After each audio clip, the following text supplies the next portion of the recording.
Now, from WYDC TV, this is Big Fox News at 10. Good evening. I'm Scott Beadle with Big Fox News. 2 men arrested for flying 200 pounds of marijuana into Bradford County are headed to prison. 55-year-old Paul Riggy of Folsom, California faces up to 5 years in prison plus a fine. 32-year-old Matthew Rosner of Gardnerville, Nevada faces up to 4 years and a fine. They'll both be doing time at the Pennsylvania State Correctional Facility. They were arrested shortly after their plane landed. State police searched the plane and they found 40 packages of marijuana, cash, and a pistol. Rosner said that Riggy paid him $10,000 to fly that plane from California to Boston. Officials are calling for a change at the Elmira Correctional Facility after numerous fights and makeshift weapon seizures. According to ECF officials, 3 separate fights have occurred over the last 2 weeks, causing the facility to go into lockdown. During each of those fights, officers were reportedly forced to use pepper spray to bring the situations under control. In one case, 5 officers had to go to a hospital for injuries. The Western Region Vice President of New York State Correctional Officers, Joe Miano, says that numerous plastic shanks were confiscated after 2 of those fights. More than a dozen inmates now face disciplinary charges.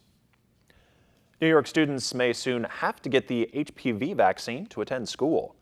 The proposed legislation is sponsored by Senator Brad Hoylman from Manhattan and would require children born after January 1st, 2008 to get the vaccine. The Center for Disease Control and Prevention recommends boys and girls get that vaccine at age 11 or 12. The CDC says that it can be given up through age 26.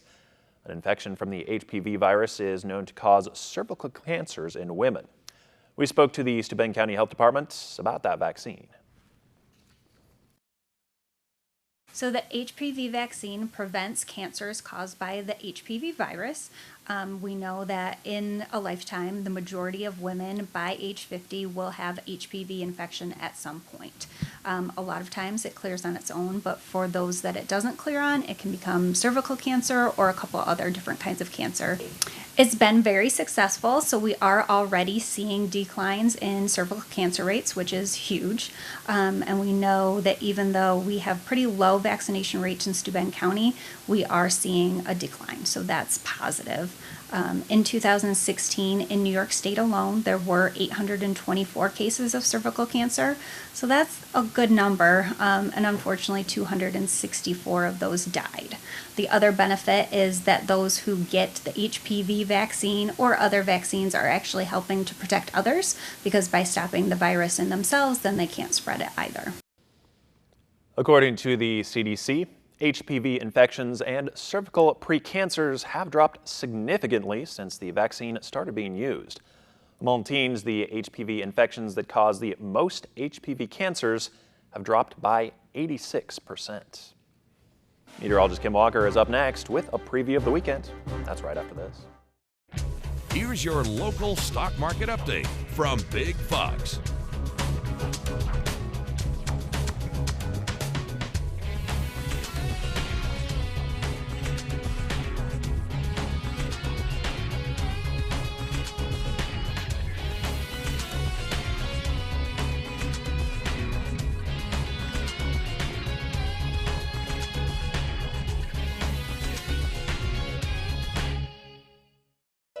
Now, your Twin Tiers forecast from Big Fox. High pressure will build in for tomorrow, and the center of it is going to be right over our area, so those winds will start to calm down. We're going to see plenty of sunshine, and it's going to be a pretty nice day after starting off very cold. We could have a little bit of frost in the morning, but then those clouds will decrease, and we're going to see plenty of sunshine by the afternoon. A warming trend through the latter part of the weekend into next week, and then we have rain chances returning next week with another cold front that will be moving in, dropping those temperatures back down. So for tonight, it is going to be cold, below freezing in Elmira at 27 degrees, 30 in Corning, and of course that means that frost will develop, and so we are expecting a little bit of frost in the morning, but then by mid-morning, as the sunshine starts to return to our area, we are expecting a little bit better conditions. Highs tomorrow, though, will be chilly. 58 in Elmira, Corning as well. A little bit cooler in Perkinsville at 54 degrees.